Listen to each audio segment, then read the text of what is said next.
Mekenimizde saat 18.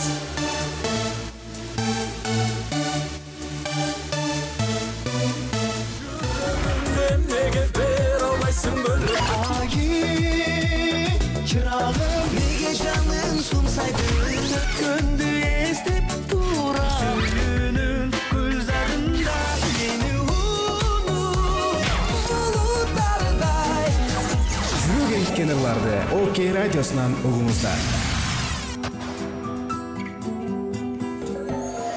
Угарманды сергек жашоого үндөп, ден соолукту сактоого чакырган иммунитет уктуруусу. Ар дүйшөмбү кечки саат 6-дан 7-ге чейин сиздерди күтөт. Алып баруучу Айнура Миназарова. Кутман Кушубак сүйүктүү угармандарыбыздын баарына Кутман Кушубак кечиңиздер менен демекчибиз. Жалпыңыздар менен кайрадан амандашып, куттуу дүйшөмбү күнү дал кечки саат 18:00 иммунитет уктуруусу старт алды. Бардык угармандарыбызга салам. Эшикте жаз дейли десек, күн санагы жазды көргөзгөнү менен, бирок эшикте кычыраган эле кыш. Кар Бишкекте, башка доондарда кандай экенин билбейбиз. Айтор жазып койсоңуздар болот. Бизде болсо күн суук, бирок көңүлүбүздө суук болбосун деген максатта биз дагы бир чыгарылышыбызды баштадык. Аты жөнүм Айнура Миназарова, достор. Бүгүн сиздер менен биз эң маанилүү, керектүү суроолордун тегерегинде маек курмакчыбыз. Дал ошол маек куруш үчүн биздин төрүбүздө психологубуз бар. Алдыда кененирээк тааныштырам. Ал эми тема жөнүндө сөз кыла турган болсок, бүгүн балдарга көргөзүлгөн зордук зомбулук балдардын ден соолугуна, психикалык абалына кандай таасир тийгизет, аял затына кандай таасир тийгизет? Мына ушул тууралуу кененирээк сөз кылмакчыбыз. Анан албетте зордук зомбулук дегенде эле сөзсүз түрдө эле көздү көкала кылып согуп калуу эмес, зордук зомбулуктун түрлөрү бар. Ар кандай ар бир адам ар кандай кысталыштарда, ар кандай кыйынчылыктарга туш болот. Бул тууралуу биз алдыда психолог менен маекте кененирээк токтолмокчубуз. Ал эми бул учурда биз угармандарыбызга кайрыла кетели. WhatsApp номерубуз кызматта. Сиз тараптан суроолор болсо жазыңыз. Менде ушундай акыбал болуп атат, же мондай болуп турат, кандай кылсам болот десеңиз, сөзсүз түрдө биздин коногубуздан жардам ала аласыз. 0705 53 16 64 WhatsApp номерубуз кызматта. 0705 53 16 64. Саатыбыздын көшөгөсүн бир музыкалык чыгарма менен ачып алалы. Сенин сүйүүң Индия, Бек Борбиевден.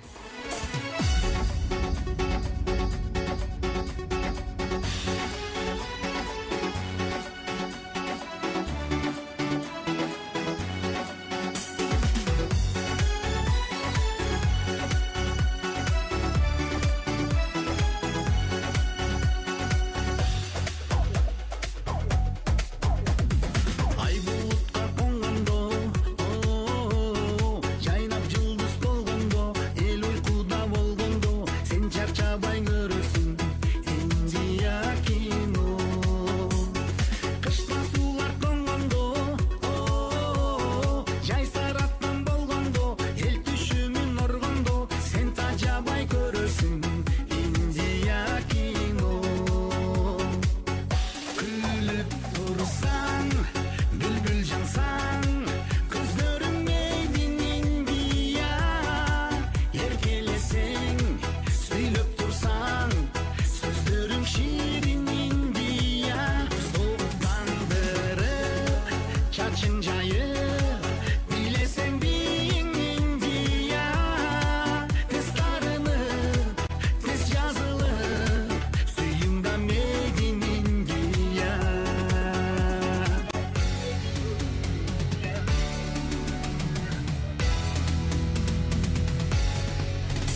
Жашоо кыймылды талап кылат.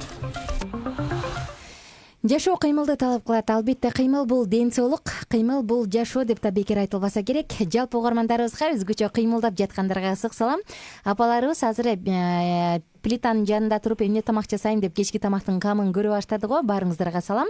Ал эми жумушчу топ чарчап жумушту көздөй кетип бара жатат. Бири уктап, бири ойго айтор коомдугуна тыгылыш жолдо тыгын толтурам. Баарыңыздарга ак жолго алабыз.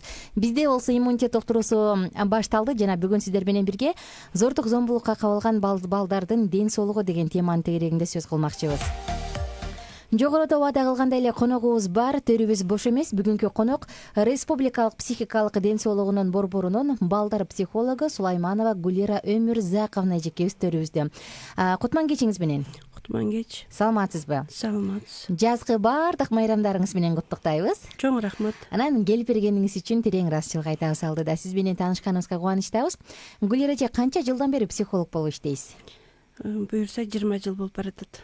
20 жылдан бери балдарды электен өткөрүп отуруп, азыр бир караганда эле байкайт болушуңуз керек.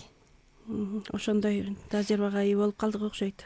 Бая дарыгерлер менин колум өзү УЗИ деп коет эмеспи? Сиздин көзүңүз өзүнчө бир УЗИ болуп калса керек, Ошондой болуп калды го. Иштериңиз жакшыбы? Жакшы, шүгүр. Жакшы жетип алдыңыз. Адашкан жоксуз. Тез эле таап келдим. Азаматсыз. Рахмат сизге убактынан эртерээк келип, ушундай жоопкерчиликтүү мамиле кылганыңыз үчүн чоң рахмат. Биз болсо ошол бүгүн зордук зомбулукка кабылган балдардын ден соолугу, психикалык абалы тууралуу сөз кылардын алдында эң алгач ошо балдардын психологиясына өзгөчө токтолгум келип турат да. Бул балдар өзүнчө бир кандай калк. Ар бирибиз бала болгонубуз менен, бирок убакыттын өтүшү менен 5 жашыбызда кандай болгонубузду, 7 жашыбызда кандай болгонубузду унутуп калабыз дагы. Жашоодон кыска эле бир үзүндүлөр эстелип калат, Анда ошол балдардын психологиясына токтолуп берсеңиз, негизи балдар бул кандай калк? Эми балдардын психологиясы жөнүндө айтып кетсем, ар бир жашта баланын өзгөчөлүктөрүн айтып кетсем, бала төрөлгөндөн баштап эле бул 1 жашка чейинки өзгөчө өрчүлөр болот. Кандай өзгөчөлүк болот жаңы төрөлгөн бала? Жаңы төрөлгөн бала, ымыркай бала биринчиден жаңы дүйнөгө келгенде жарыкчылыкты көрөт, эненин жытынан тааный баштайт, үн салат, төрөлгөндөн баштап 1 жашка чейин. Ошондой эле ысык суукту сезет. Бала эненин камкордугуна көп муктаж болот да. Ал эми 1 жаштан 3 жашка чейинки дагы өзүнчө бир бөлүкчөгө бөлүп кетсек болот. Бул убакта бала уже оозуна оюнчуктарды алып, колуна кармап, оозу бат-бат болгон учур. Ооба, оозу менен бир нерсени билип көрүүсү, дүйнөнү тааныйт, дүйнөнү таанып баштайт. Ошондой эле ар түстөрдү айырбаштап, бул кызыл, бул көк, муну эмне кылса болот деген 3 жаштан 5 жашка чейин бул көбүрөөк суроо берип баштайт. Бул эмне, алгандай, ошол учурда көбүрөөк көңүл бурсак, анткени себеби кагып койбо, ошол учурда анткени себеби бул дүйнөнү билгиси келип, кандай таанышкысы келип, дүйнө бул табигат менен таанышуу убагы болот да.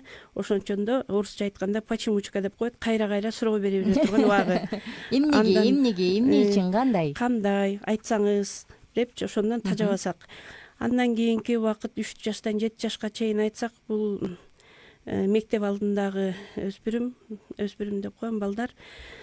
Мектепке даярдык жана ошол эле убакытта бул балдар болсо жоопкерчиликке, тартипке көнө баштаган убагы, бул садикке, детсадка барып, мектепке даярдык боло турган убактары. Ал эми андан ары өтсөк, 7 жаштан 12 жашка чейинки бул майда класстардын убагы болуп калат. Башталгыч класстарга барып, дос табуу, баарлашуу, мектеп менен таанышуу, жаңы нерселерди үйрөнүү, ошол убакка келип калабыз. Андан эми эң оор жана кылдаттык менен мамиле кыла турган убакыт бул 12 жаштан 17 жашка чейинки убакыт болуп, өспүрүм жаш болуп келет. Ошол убакта баланын нерв системасы өтө калыптана элек, бирок физиологиялык жактан өзгөрүүлөр болуп, жана гормондор өзгөрүлүп баштаган, үндөрү курулдап, дене мүчөлөрү өзгөрүп, өзүн чоң сезип, мен билемдик кылып, айтышууга жарап калган убактары болот. Ошол убакта жакшы түшүндүрүү, ошондой эле көп нерсеге кызыгып бир жака багыт алган убагы болуп калат.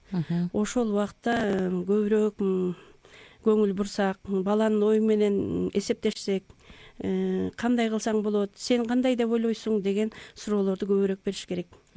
Ошондой эле бул менин колуман келет, сеники туура эмес деп айтыш да мүмкүн. Бирок ошол убакты өтө кылдаттык менен, айыр мамиле менен өткөзсөк болот. Анткени себеби ошол убакта баланын инсан болушуна жана өзүнүн инсан болуп калыптанышына көп маанилүү убакыт болуп эсептелет.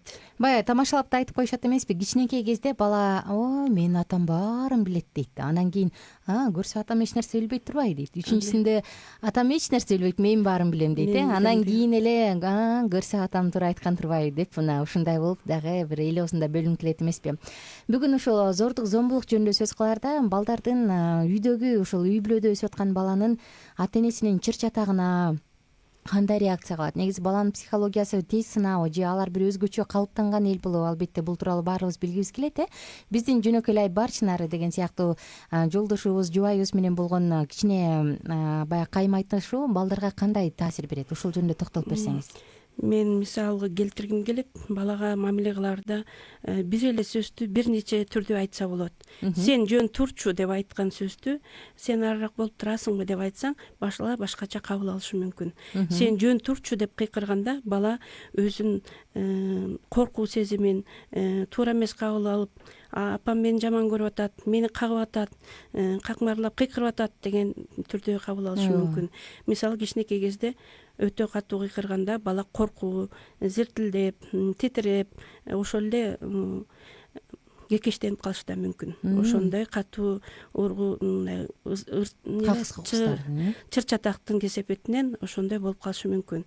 Ал эми бала чоңойгон сайын бул чөйрөдө ушундай боло берет турбайбы деген ойлор пайда болот. Бул нормага ушинтип атам менен апам урса мен деле ушундай болушум мүмкүн. Бул баланын калыптануусуна, жанагы элестетүүсүнө, үй бүлөлүк жашоо ушундай болот турбайбы, ушундай мамиле кылса болот турбайбы деп жүрүм турумуна дагы аябай көп таасир этет.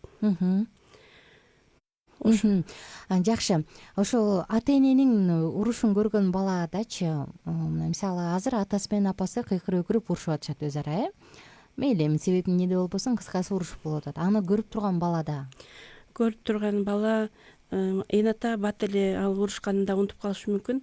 Бирок бала мунун жүрөгүндө так калышы мүмкүн. Апамды ушунчалык жаман көрөт, катуу кыйкырды, же түртүбүйдү, же жаактан урубүйдү деп коркуу сезим, өзүнүн оюн туура айта албайт, жеткиликтүү жеткизе албайт, уйкусу начарлашы мүмкүн, кыжаалат болушу мүмкүн. Булар эмне болуп кетет деген. Анткени себеби баланын нерв системасы толук калыптана элек убактар болот да. Жакшы, мен дагы бир ошо психологдун оюн окудум элем. Үй бүлөдө чыр чатакты көргөн баланын ден соолугу абдан начарлайт дейт. Анан ал үчүн бул катастрофа дейт. Эгер атам менен апам ажырашып кетсе эмне болот? Эгер атам мындай кылса эмне болот деп өзүнүн фантазиясын күчөтөт деп. Дагы айтып кетчү нерсе, балдар уруш чатактын арасында чоңойгон бала мурункуга караганда окуганы, кыймыл аракети бузулушу мүмкүн. Ошондой эле орой мамиле кылып баштайт башка балдарга же жанында тең туштарга. Өзүнүн тил табыша албай калышы мүмкүн. Ошол эле досторуна кандай сүйлөшүштү, кандай мамиле кылышты да билбей калат. Анан дагы айтып кетчү нерсе, жаман сөздөрүмдү укканын кайра кайталап үйдө болгон нерсенин чөйрөгө алып чыгат да балачы. Көргөнүн кылат деген ошо бекер айтылган эмес. Түшүнүктүү. Эми зордук, зомбулук деп атабыз жанаттан бери. Ошол зордукту, зомбулуктун түрлөрүнө бир аз токтолсок. Биз көбүнчө зордук дегенде эле көзүн көк ала болушун, кол көтөргөндө эстетет эмеспизби? Негизи зордук, зомбулуктун кандай сфералары, кайсы сфераларда көргөзүлөт бул нерсе? Зордук, зомбулук деп бул кандай кылып айтып берсем экен, зомбулук бул адамдын эркине чектөө, анын үстүнөн ээ болуу жана башкаруу деп айтсак болот. Зордук, зомбулук деп. Демек, бул сөзсүз эле кол көтөрүү эмес, адамдын эркин чектеп, анын баягы пространство деп коет эмеспи, орус тилинде жеке менчигин баягы кол салсаң, бул өзү эле зомбулук экен да, Мунун да түрлөрү болот. Психикалык зомбулук деп айтсак, экономикалык зомбулук, ошондой эле физикалык зомбулук деп айтсак болот. Бул арасынан балдарга дагы келтирилген мектеп зомбулугу деп да бөлүп кетиш керек. Ал жагындагы физикалык и сексуалдык зомбулук деп да бөлүнөт. Эң негизгилерин айтып кетсек, көбүнчө биздин жашообузда физикалык зомбулуктар колдонулат. Ошондой эле экономикалык деле болот. Анткени себеби көп учурда муктажбыз үй бүлөдө акчага, үй бүлөдө башкарган баягы эркек киши деп биздин менталитетте калып калган. Финансыны негизи эркек киши алып барат деген бул биздин каныбызга сиңип калган деп айтсам да болот. Үйдө отурган киши көз каранды, материалдык жактан кандай бөлүшөт, каяка коротот, эмнеге короттуң, каяка бастың, эмнеге алдың муну, таппай эле отурасың деген көп баягы алып келбедим эле, акча жок калдыбы деген ошондой эле да болушу мүмкүн. Ал эми балдар жөнүндө токтоло кетсек, бул физикалык зомбулукка токтоло кетким келет мен. Анткени биз башынан эле балдарды туура тарбиялабыз келет, катуураак кармагыбыз келет, көп нерсени туура үйрөтөм деп ойлойбуз, бирок биз балага кандай тарбия беришти дагы өзүбүз толук кандуу билбейбиз деп ойлойм мен. Анткени себеби катуураак мамиле кылабыз, кырс отур нары тур, билбейсиң, кемсинтүү кылабыз, сен башка бирөөлөр менен сен анын балдарындай болбойсуң деп салыштырабыз, элдердин көзүнчө кагабыз. Ошондой эле көп учурда баланын оюн укпайбыз. Эмне болуп атасың, эмне керек, кандай кылсаң туура болот деген ойлорду биз ойлонбойбуз да. Ошол учурда дагы бир айтып кетчү нерсе, бул балдардын зомбулугу деп мектепте болгон зомбулукка да аябай токтолгум келет. Анткени себеби бала чөйрөгө зомбулук көргөн, үйдө зомбулук көргөн бала чөйрөдө аралашышы аябай кыйын болот да. Мектепке барганын бул дос тамыр табышы, туура мамиле кылышы, анан көп камсыз болбогон үй бүлөдөгү балдар өзүнүн пас сезет, өзүнүн оюн айта албайт, материалдык жактан. Бирөөнүн баласы жакшы кийинип турса, бирөөнүн баласы жупундураак кийинип турса, ошондон дагы тартынат. Мугалимдерге оюн айта албайт, үйгө келип сураса акча жок дейт. Ошонун баары эле бул баланын психикасынын жабыркаганына алып келет. Андан сырткары балдар шылдыңдайт, мазак кылайт, эме кылат, ушактайт, кошпой коюу, бөлүп коюу дегендей. Ооз эки айтышат, сен мындайсың, сен айнатаң тигиндей, сен урушуп атканын көрүп атабыз деген эмелер да болот да. Ошондо балдар аябай түйүнт болуп, балдардан бөлүнүп, элге аралаша албай, окуган жагынан дагы мурда жакшы окуп жүрсө, материалы артка кетиши да мүмкүн. Мындай көңүлү басылып, мектепке баргысы келбей, бир жерим ооруп атат деп эртең менен тургусу келбей, тамакка табити келбей калышы мүмкүн. Ошондойлорду байкап эната акырын үстүнөн түшпөй аярлоо мамиле кылып сурасак, эмне болуп атасың, сабактарың кандай болуп атат, кандай досторуң бар деген суроолордон баштасак. Анан көпчүлүк убакта жокчулуктун убагынан сен айыган, сен кылгансың, сен жок болгондо мындай жашамактын деген да сөздөр болуп кетиши мүмкүн. Ошолорго дагы мындай сүйлөп атканда ар бир сөздү фильтрлеп, аябай ойлонуп сүйлөсөк, сөздүн угуу мааниси каяка кетип атканын. Анткени себеби баланын жүрөгүндө так калып кала берет. Мен керегим жок турбаймынбы, мени барктыбайт, мени эч ким жакшы көрбөйт деген ойлорго туш келет да. Туура. Жакшы айта кеттиңиз, ошол экономикалык, физикалык, сексуалдык деп түрлөрүн бөлүп кетпедиңизби? Эми биз бүгүн кененирээк ошол ар бирине токтолгонго убактыбыз жок, бирок бираздан ар бирине токтолуп туруп, анан баланын жалпы ден соолугуна кандай таасир тийгизет, ошол мага көбүрөөк кызык болуп турат. Кийинки дагы санап берген пункттарга да бираз токтоло кетпейсизби? Мен өзгөчө токтолуп кетким келген мына физикалык зомбулук деп атпаймынбы? Баланы уруп сабуу, биринчи чын эле туура тарбия берем деп баштан ары коюп, же болбосо чымчыйып, кыйкырып, эмне кылып атасың, сен билбей атасың, туура тарбия берип атам деп, окуганды билбей атасың, момундай оку, тигиндей оку дегенден башталат. Анан эми байкабай отуруп, бир күнү катуураак чаап алабыз, денесине көк так келет, болбосо кандай десем, бир чап, 2 чап, 3 чапкандан кийин адатка айланып калат да бул нерсе. Адатка айлангандан мурун өзүбүздү токтото албай калып, кантип баланын ден соолугуна зыян келтиргенибизди билбей калабыз. Колун сындырып же бутун сындырып же болбосо катуу түртүрсө бир жерге башы жыгылып, башында жанагындай мээ чайкалгандарына дагы туш келген учурлар болуп жатат да. Анткени себеби биз аны зомбулук деп эсептебейбиз. Тарбиялык Биз тарбиялап атабыз дейбиз. Тарбиялап атабыз деп көпчүлүгү ошентип ойлошу мүмкүн. Бирок ошол баланын дененин ооруган тагы кетет, бирок жүрөгүндөгү так кетпей калышы мүмкүн. Анткени себеби менин атам ушундай сабачы, ушундай зар болчу, апам катуу сөздөр менен айтчы деген эме кошулуп мындай жүрөгүндө кала берет да. Ошондой эле бала такыр оюн жанагы өзүн кемсинтип, өзүн башкалардан пас сезип, калчылдап, калтырак басып да калышы мүмкүн. Ошондой эле кекечтенет бала, мындай зомбулукту көргөн балачы, уйкусу бузулат. Көп учурда бала оюн айта албай жашырганга аракет кылат. Көгаласын жашырып, атам менен апам урган учурда дагы бул мени мындай жакшы тарбиялап атат деген ойдо болсо дагы өзүн күнөөлөй берет да. Ал түшүнүшү кыйыныраак, көбүрөөк убакыт керек. Жакшы. Зордук зомбулукка биз кененирээк токтолуп атабыз. Анан биз угармандарыбызга да кайрылгым келип турат. Ошол жерден эгерде сизде дагы ушул жаатта суроо бар болсо же кандайдыр бир жардамга муктаж болсоңуздар, анда бизге WhatsApp номерубузга жазыңыздар. 0705 53 16 64 сандар кызматта. 0705 53 16 64. Ушу ден соолугу жөнүндө сөз кылып атпайбызбы же? Ушул ден соолугуна дагы кайра эле токтолгум келип атат да. Баланын иммунитетине канчалык деңгээлде таасир тийгизет бул стресс абалы дейличи? Эми урушу бул өзү стресс абалы да. Ооба. Стресс бул эмеге зомбулукка туш келген баланын биринчиден психикалык жагынан жабыркайт. Андан кийин жүрөгүнүн согулушу, жанагындай кан тамырларынын бат-бат эмеси, бетинин чымырашы, деренин калтырашы, ошондой эле психическое развитие деп коет. Баланын өөрчүсүнүн артта калуусу, речинин артта калуусу болушу мүмкүн да. Көбүрөөк учурда жанагындай стрессовый ситуация деп коебуз биз.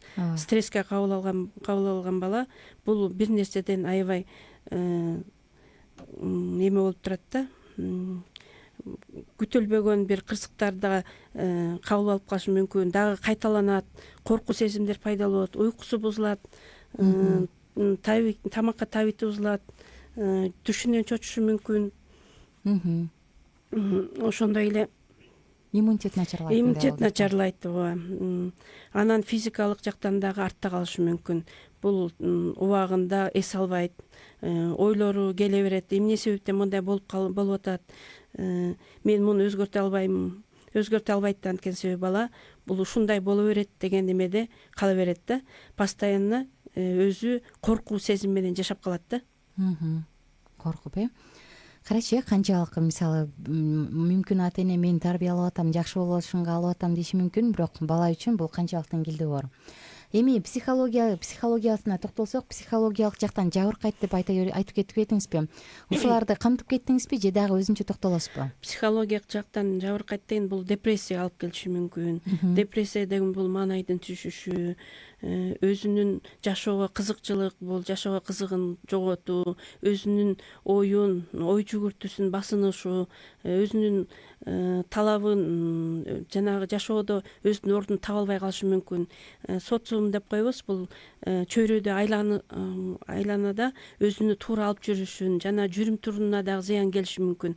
Ошондой эле ушундай боло берет деген эмеде кыял жоругу, айтышып, уруу кылып, ошондой эле мындай сыйлоо, урматтоо деген нерселердин баары жоголушу мүмкүн да.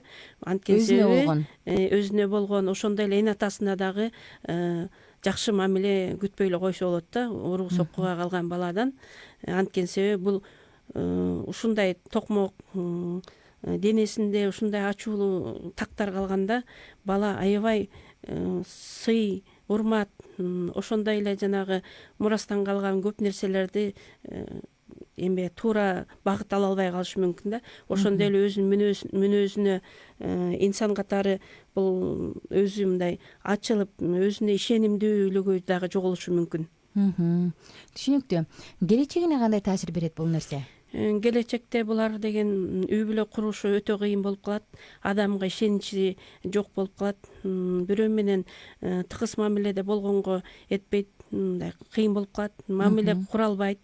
Бат-бат ачуусу келет, кыжырланат, себепсиз көңүлүн бузулушу мүмкүн. Ошондой эле мындай барган жерине дагы көпкө токтоло албай, бир жерде көпкө иштей албай, туура түшүнүп, бул маңызына кире албай калат да.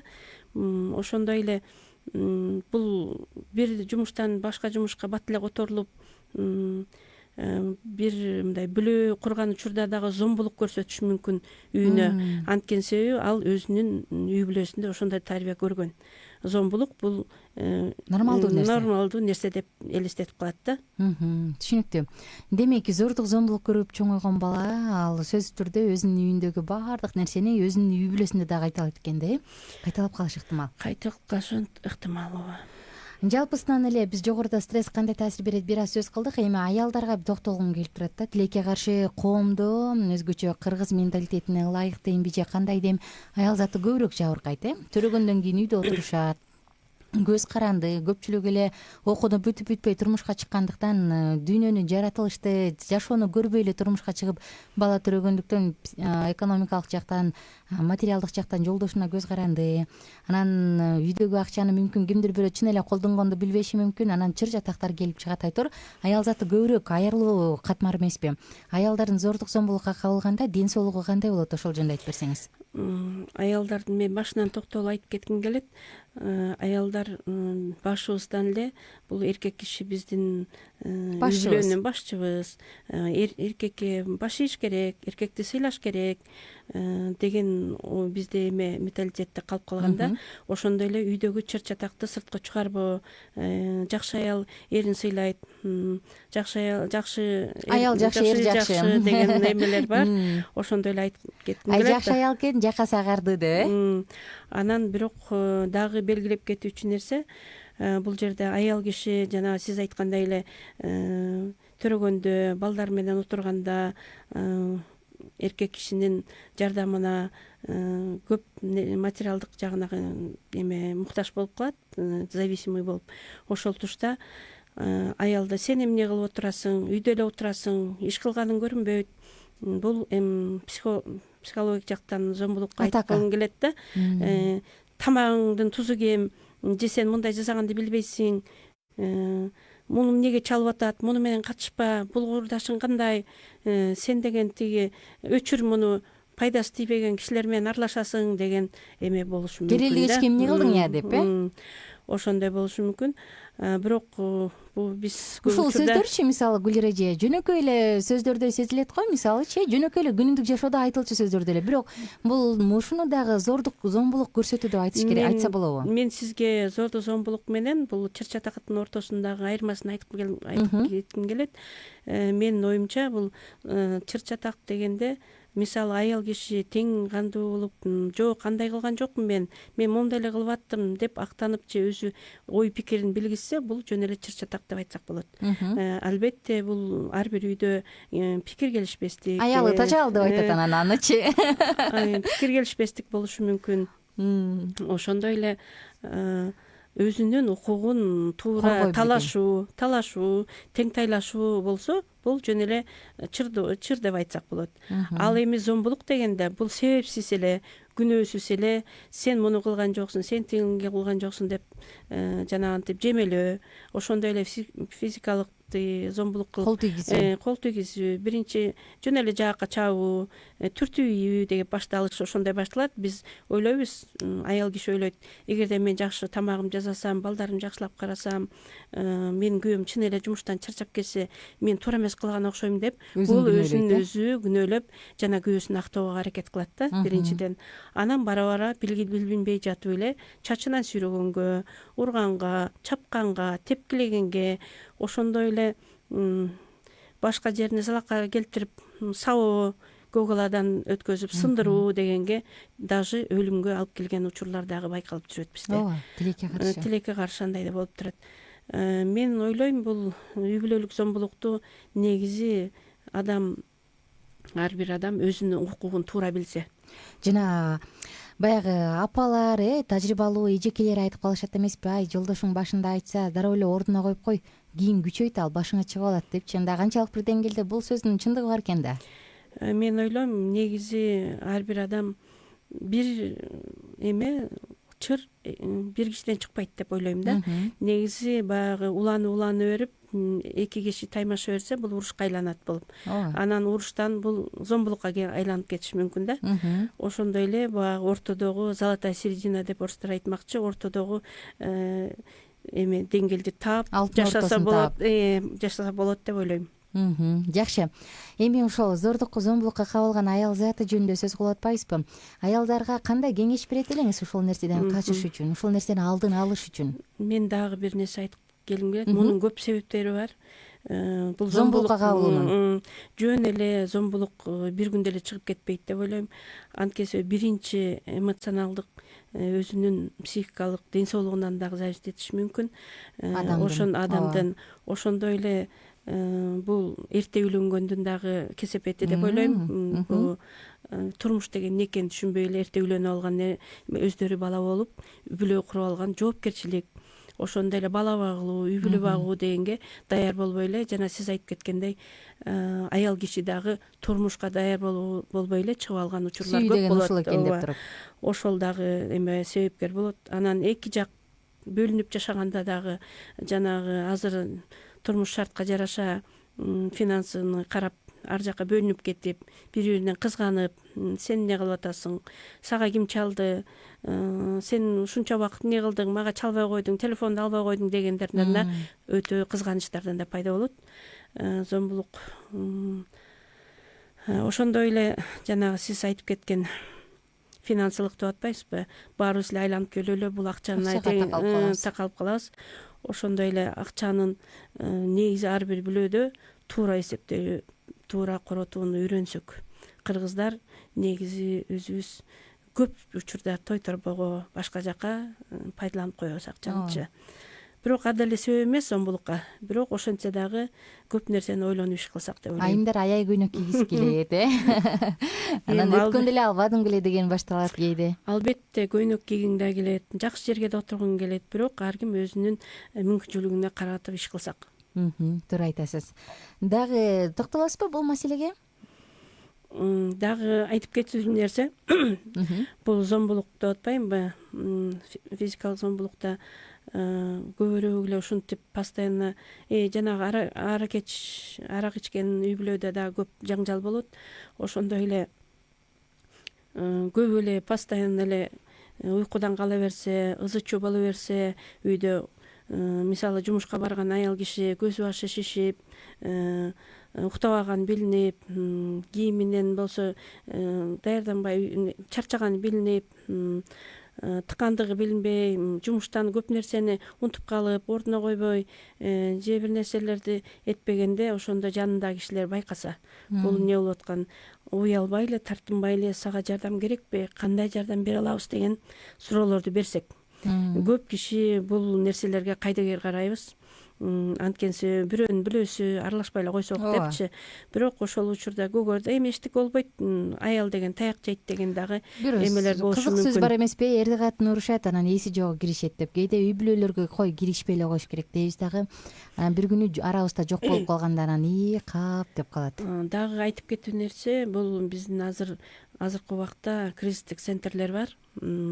Алдыда токтололу бул нерсеге. Мен алгач сизден ушул зордук, зомбулукту кантип алдын алыш керек? Негизи эле коом жалпы ошол оорулуу балдарды тарбиялабаш үчүн, келечегине кең карай албаган балдарды тарбиялабай албаш үчүн, аял заты, энелер бактысыз болуп калбаш үчүн биз эмне кыла алабыз? Кантип бул нерсени алдын алабыз? Эң биринчи бул үйдөн баштасак. Үйдөн баштасак, баланын мисалы мектепке барып келгенин байкасак, баладан баштасак, же тарбиялык жанагындай бала бакчага барган учурда дагы баланын маанайы кандай, денесинде көгала жокпу, кийимдерин кандай кийген, айрыктыгы жокпу, канчалык деңгээлде кандай десем өзүн кандай алып атат, суроого кандай жооп берип атат, маанайын карасак, ошондой эле кандай тамактанып атат. Мисалы зомбулукка тышпырылган бала табитти да тартпай калат, ар жерим ооруйт дейт,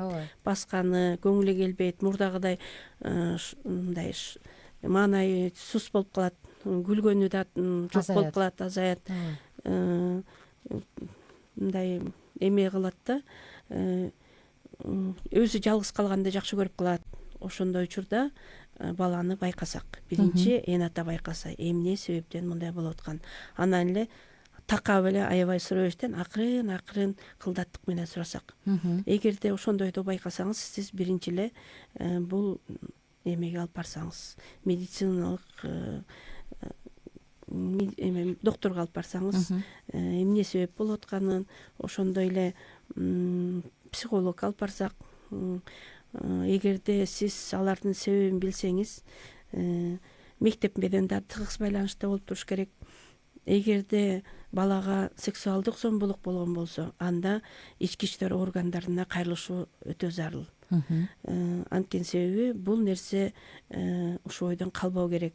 Жашырып, жаап, эчтеке болбойт деген менен бул баланын өмүр бою так калат жашоосунда. Ошондой эле баланы мындай урушпоо, күнөөлөө болбойт да негизичи. Ошондо бала деген өзүнө такыр түнт болуп, бул жашоодо ишенчилигин кетирип, эч кимге ишенгиси келбей, бул караңгы жерге түшүп калгандай сезет да өзүнчү. Ошон үчүн балага аябай мындай көңүл бурсак, өзгөчө жанагы мен айткан өспүрүм убакта ушундайга көп кабыл алат да, кабыл болот. Дагы айтып кетчү нерсе, ошондой эле жанагы патронажный обход деп коебуз. Ар бир социалдык кызматкерлер ар бир үйдөн кыдырса, бул үй бүлө кандай жашайт, мунун эн атасы ким, Россияда иштейби же бул жерде иштейби, ким менен жашап атат, кандай бул үйдө кандай акыбалда, эмне менен жашап атышат, ким буларга камкор көрөт, ошондой эле кийим кечесинин талап, жанагындай тамак ашынын эмесинен бери изилдесек болот да. Мындай көзөмөлгө алсак, ошондой мисалы балдарын таштап кетип, көп учурда балдар физикалык зомбулукка, сексуалдык зомбулукка кабыл болуп калат. Туугандарына, жакын туугандарына же өзүнүн эн атасына, тайкелерине же тайнелерине же жакын эже-пежелерине таштап койгон учурда үйүндөгү мүчөлөр кандай мамиле кылып атат, ошону да байкасак. Сырттан билинбегени менен бул баланын мындай байкоодон байкасак болот да, бул бала кандай болуп атат. Ошону айтсам. Жакшы. Зордук зомбулукту алдын алуу, мен дагы ойлоп атам да, баш кошуп аткан түгөйлөр ойлонуш керек депчи, биз баланы тарбиялай алабызбы же дагы бир бактысыз жаранды жаратабызбы деп. Анан ата дагы, эне дагы өзүнүн психологиялык, эмоционалдык баардык жагынан өзүн салмактап көрүп, анан мен даярмын, мен татыктуу тарбия бере алам дегенде үйлөнсө деп, балалуу болсо деп ойлойм да мен жеке өзүм. Мен дагы ошол кошулгум келет. Өзүң бала болуп туруп, баланын милдетин ала аласыңбы? Ошону толук кандуу камсыз кыла аласыңбы? Аябай жана жеткиликтүү мамиле кыла алабызбы деп ойлонуп көрүш керек деп ойлойм. Туура. Көп учурда өзүбүз кандай бала менен кандай сүйлөшөөнү да билбейбиз. Туура айтасыз. Баланын эмне экенин, ким экенин билбей калабыз. Бизде келип аткан суроолор бар, анда карай кетели. Гүл эже, саламатсыздарбы? Өспүрүм жаштагы бала эмне үчүн башка адамдар менен көп сүйлөшпөй, бир нерсеге кызыгуусу жок болот дейт 511 абоненти. Көп нерсеге кызыгуусу жок болот. Мен муну билгим келет да, эмнеге кызыгуусу? Эмне менен алек болот бир нерсеге дептир. Анан көп сүйлөшпөйт дагы экен. Көп сүйлөшпөсө, бул өзүнүн биринчи билиш керек, кыял жоругу кандай башынан, өзүнүн кандай алып жүрчү эле, өзгөрүү болдубу, ошол өспүрүм убакта же сиз туура эмес үй бүлөдө туура эмес мамиле кылынып атабы? Анткени себеби бул эмоционалдык жактан мен сиздерге айтып кетпедимби? Толугу менен калыптана элек депчи, аябыр мамиле кылыш керек депчи. Анан ошондой эле балага сүйлөп атканда кандай, анын ою менен билип көрсөңүз кандай болот эле? Эмне керек, эмнеге кызыгасың, кандай деп ойлойсуң деген суроо берип көрдүңүз беле? Бул угарманга жооп, Анан кызыгуусу бул негизи ушул убакта көп нерсеге кызыгат. Балким сиз анын оюн эске албай койгонсуз деп ойлойм. Рахмат. Саламатсыздарбы? Менин уул кызымдын өткөлү курагы абдан ачуулуу болуп жатышат, урушчаак болушуп. Ачуусун кетирүү үчүн кандай дары дармек берсем болот? Тынчтандыруучу. Сабакка көңүлү жок баланын кантип окууга кызыктырыш керек? Алдын ала чоң рахмат дейт кийинки абонент. Балким сабакка кызыкпаса, башка нерселерге кызыгышы да мүмкүн бала. Кээ бирээ сабакта эмес деп ойлойм, анткени өспүрүмдө ар тармактуу кызыгуулар болот да. Ошол эле учурда бала өз оюн каяка багыттасам, кандай иш кылсам деген ой болуп кыла турган мезгилге келдик да. Анткени өзүнүн ой пикирин билип, ошого жараша үмүт кылып көздөгүсү келген убак болуп калды да. Анан сиз биринчи баланын кандай ою бар, эмне иш кылгысы келет, кийин кандай болуп иштегиси келет деген суроолорду берсеңиз. Ачуусу тууралуучу. Болгон бул деген азыркы тушта өзүнүн жашына жараша боло турган нерсе да. Ошол жерден сиздер мындай бир аз түшүндүрүү иштерин кылып койсоңуз да, мындай кыла кой, тигиндей кыла кой, сиз дагы ошол бала кыйкырынып ачуусу келип турган учурда кыйкырбай мындай жакшы угуп койсоңуз. Анткени бул өтө турган нерсе. Анан ачуусун кетириш үчүн кандай дары дармек берсем болот? Эгерде өтө эле чектен чыгып баратса, сиз мындай кооптонуп атсаңыз, бул деген өзүнүн өөрчүсүнөн сырткары дагы бир нерсеси бар десеңиз, анда психологко кайрылсаңыз болот. Жакшы. Саламатсыздарбы? Сонун эфир болуп жатат. Мен балдарымда негатив издеп уруша берем. Эмне кылсам болот? 9 жаштагы балама катуураак сүйлөп койсок ыйлай берет. Эмне кылсак болот? Рахмат дейт. Сиз өзүңүз бир нерсеге ачууңуз келгенде кыйкырасызбы же жөн эле туруп кыйкыра бересизби балаңызга? Мен ошону негатив издеп уруша берем дейт. Менимче эмне себептен? Ооба. Эмне себептен негатив издейсиз? Балаңызды ушундай кынтыксыз тарбиялаңыз келген үчүнбү же жөн эле ачууңузду чыгарыш үчүн кыйкырасызбы? Жакшы. Угарманыбыз анда карай кетсин. Саламатсыздарбы? Бүгүнкү эфириңерге ийгилик. Силердин радиону жакшы көрөбүз дейт. Рахмат, чоң рахмат. Анда достор, бизде келип аткан дагы суроолор бар. Алдыда буюрса токтолобуз. 0705 53 16 64 сандар кызматта. Аял заты балдарга ошол калктын аярлуу катмарына зордук, зомбулук болбош үчүн кантип аны алдын алсак болот? Бул негизи баягы болтургандан кийин кесепетин жойгондон көрө болтурбай коюу канча бир акылмандуулукко деме. Эми азыркы учурда Кыргызстанда ушундай кыйынчылыкка кабылып калган балдар, аялдар үчүн кандай жардамдар көргөзүлөт? Алар каяка кайрылса болот? Бизде биринчи жанагы айтып кетпедимби, кризистик центрлер бар. Мен бул даректеринде ала келгем. Если кааласаңыздар таштап кетем. Зордук, зомбулукка кабылган үй бүлөлөр, аял кишилер жана балдар. Бул биздин Бишкекте Сезим деген кризистик центр бар. Ошондой эле Шанс деген. Ал эми Ошто, Алайда, Баткенде, Нарында дагы ушундай борборлор бар да. Анткени себеби булар айла жок, муктаж болгон аялдарга, бүлөлөргө жардам беришет. Толук кандуу жардам бере албаса дагы ошондой эле ошол убакытта, катуу курч убакытта психологдордун жардамы, убактылуу баягы баш колколоочу жайларды талап эме кылып беришет да. Таап беришет да. Ошондой эле жанагы азыркы закон чыкпадыбы? Бул зордуу зомбулуктан алдын алуу жана жоюу дегенчи. Ошондой эле жана арыздын негизинде бул жанагы коргоолук неме 1 күндөн 30 күнгө чейин арыздын негизинде бул азап чеккен кишини коргоого алышат. 1 күндөн 30 күнгө чейин. арыздын негизинде алышат да. Ал эми Арызды кимге жазыш керек? Арызды жанагы укук органдарына ар бир жазылган арыз регистрлөөгө катталыш керек да. Катталып турат. Ошогондой эле чара көрүлөт, түшүндүрүү жүргүзөт. Эгерде элдешүү максатында болсо ал жагы да каралат. Жок, ушунчалык эле баягы зордуу зомбулуктун чектен ашкан болсо, анда уголовный деп коебуз, кылмыш иши ачылат. Негизи ошол байкасак көптөгөн оорулардын тамыры бул психологиялык абалдан болот эмеспи? Стресс, депрессия алып келет го. Анан өзгөчө кыз балдары бар ата энелерге кайрылгым келет да. Эгерде балаңыздын кийин ушундай бирөөнүн кол алтында көк муштумун жеп калышын каалабасак, анда балдарга, кыздарга өзгөчө аяр мамиле кылып, алардын ушундай энелик, назик жүрөгү кичинекейинде эле болот эмеспи? Ошол нерсени да эске алуу маанилүү экен деп калдым. Анткени кичинекейинде ата энесинин кыйкырып өкүргөнүн уккан бала кийин жолдошу ошону кылса, жашоо өзү ушундай экен деп калат.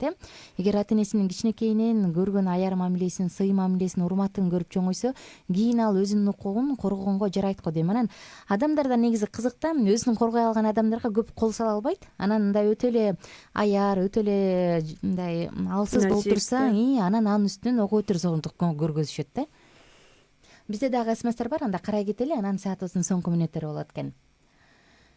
9 жаштагы балам катуураак сүйлөп койсок ыйлай берет, эмне кылсак болот тарбиялаш үчүн? Экинчи суроомо жооп берип кетсеңиз дейт.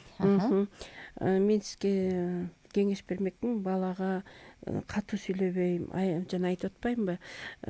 Бир эле сөздү бир нече түрдө айтса болот депчи. Сиз эмнени талап кылып атасыз? Ошону башкача айтып көрсөңүз, назигерээк балам деп мактап көрүп, сени жакшы көрөм, мындай кылсаң сен мындан да жакшы кылсаң мен колуңан келет, мен сага ишенем деген сөздөрдү айтсаңыз, бул андан да аракет кылып, өзү ишеним байлап өзүнө, мен колуман келет турбай, мен муну жасай алам, мындай мамиле кылсам апам мени жакшы көрөт деген сезимдер пайда болот да. Мен ошону сизге эме бермекмин. Катуу сүйлөбөй, акырын алдап сүйлөп, Саламатсыздар? Алдап деп да айтышым туура болбой калат го. Мындай айор мамиле кылуу деп айтса, анткени себеби алдан бай калган убакта бу. Саламатсыздар? Негизи балаңдын телефонун текшерсе болобу? Ким менен жазышып атасың деген сыяктуу. Менин кызым телефонун текшерем десем эле бир башкача боло берет дейт кийинки. Телефонун текшергенде бул ар бир бала ар кандай кабыл алышы мүмкүн. Сиз анын жанагы укугун чектөөгө киргизип атасыз. Анткени себеби бул личное пространство деп коет, ал өзүнүн өзгөчө телефон ошондойго кирет дейсизби? Конечно, анткени себеби аякта деген болгон жаап жашырган нерселердин баары болот. Ким менен сүйлөшүп атат, канча убакытта сүйлөшөт, эмне жөнүндө сүйлөшүп атат, ошондой эле жазышкан темалар да болот. Эгерде бала сизге айткысы келсе, же сиз аны билгиңиз келсе, андан көрөк бала менен сырдашыңыз. Балам, мага айта кой, мен көп нерсени сенден жакшы болсун деп атам, сага туура кеңеш берейин деп атам деген ойлор менен өзүңүзгө тартсаңыз. Мисалы ар кандай тиркемелер бар го, баланын кайсы сайттарга кирип атканын текшерип турган кошумча. Эгерде текшергиңиз келсе, ушунчалык балага билгизбей кылсаңыз кандай болот эле?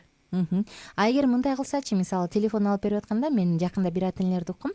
Биз сага ушул телефонду алып беребиз, сен ойлогон, сен кыялданган, бирок жумасына бир жолу биз текшерип турабыз деп, анан шарт түзүп алып бериптир да. Бул кандай болот? Азыркы балдар бул технология жагынан аябай өнүккөн. Текшерүүчү убакыт келгенде баарын өчүрүп коюштары мүмкүн. Кийинки билдирүү. Тарбиялаш үчүн негатив издеп уруша берем, эмне кылсам болот дейт? Негативдүү мен сизди эмне себептен издейт элеңиз? Ушунчалык балаңыздан шектенсеңиз, ошондо деле ошол шектенген нерсеңизди мындай байкатпай калсаңыз, негатив эмес, мындай жакшы жагын байкаганга, ошол эле жакта жанагы эненин жүрөгү биринчи жаманды ойлойт деген бар эмеспи? Ошондойду дагы болушу мүмкүн, бирок биз да энебиз. Биз да балдарыбызга камкордук көргүбүз келет. Жакшыны каалайбыз. Камкордук көргүбүз келет, жакшы деп ойлойбуз, бирок ошол эле түштө өзүбүздүн эмоциябызды биринчи токтотсок, катуу кыйкырбастан, курс сүйлөбөстөн, мындай кандай десем, жумшак, өзүңүзгө тартып, негатив эстебегенге айтат элем да. Жакшы. Жогоруда биз бул уктуруунун аралыгында токтоло кеттик. Психологиялык болобу, кандай гана зордук зомбулуктун түрүнө кабылбасын, баланын иммунитети, баланын ден соолугу начарлайт, анын өрчүүсү артта кала баштайт. Өзүнүн баягы тең тайлаш, тең туш балдарына салыштырмалуу бир топ артта калат деп. Анан арыктоо, ошол эле тамакка табити тартпай калуу, баланын чүнчүп кетиши, булардын баардыгы тең ушул зордук зомбулуктун натыйжасында болот деп. Анда бул нерсени кантип алдын алабыз дегенде, албетте сонун сөз бар эмеспи, адам эмнени сепсе ошону урот деп. Анысы кандай, адам биз жакшы нерсени сепсек, жакшы нерсени урабыз. Ошондуктан колдон келишинче балдарга жакшы нерсени сепсек. Биз саатыбыздын соңку мүнөттөрүндөбүз. Угармандар дагы суроолор болсо жөнөтүңүздөр, биз кайрылып жооп бере кеткенге убактыбыз бар. Бир аз 0705 53 16 64 сандары кызматта. Анан эжеке, эми баягы дайыма түптүз жүргөн адам болбойт, жаңылбас жаак болбойт деп коет эмеспи? Балага туура эмес мамиле кылып жүрдүк. Өзүбүздүн катачылыгыбызды түшүндүк. Эми кандай кылып ошол нерсени андан ары оңош керек? Мисалы, чоң адамдар да бар, биз ачык отуруп сүйлөшүп, кечирип койчу, ушул убакта мен туура эмес кылыптырмын деп, мындай тең туштарыбызбы, кесиптештерибизби ачык сүйлөшө алабыз. Баланын алдындачы ата эне катары аброюңду да сактап, ошол эле учурда ошол кемтиктериңди кайталабаш үчүн кантип туура жолго өзүңдү салышың керек? Сиз эгерде мындай керектүү сөздү балаңыздын астыңызда таба албасаңыз, же оюңузду туура түшүндүрө албай атсаңыз, жеткиликтүү болбой атса, бул мен ойлойм үй бүлөлүк психологторго кайрылсаңыз болот. Балага кандай мамиле кылышым керек? Мындай менин катачылыгымдагы ар бир бала, ар бир адам өзүнүн күнөөсүн билип турса аябай жакшы деп ойлойм. Ошондой эле мындай профессионалдуу жардам менен кайрылсак да, өтө ашепке кетип калсак, же баланын ушундай залакка келтирип койсок, эми болот дейм ба, уруу чапкыдан байкабай калып, анан өзүнүн күнөөсүн сезип калган болсок, мен ойлойм үй бүлөлүк психологторго кайрылсак. Бизде да билдирүү бар. Рахмат чоң дейт кийинки угарманыбыз. Кызым 10 жашта болор болбос нерсеге эле урушуп, ачуң келип кээде кармана албай кетем, бирок өзүм түшүнөм ошол туура эмес экенин. Кандай кылсам болот? Кызым коркконунан калтырап калат дейт.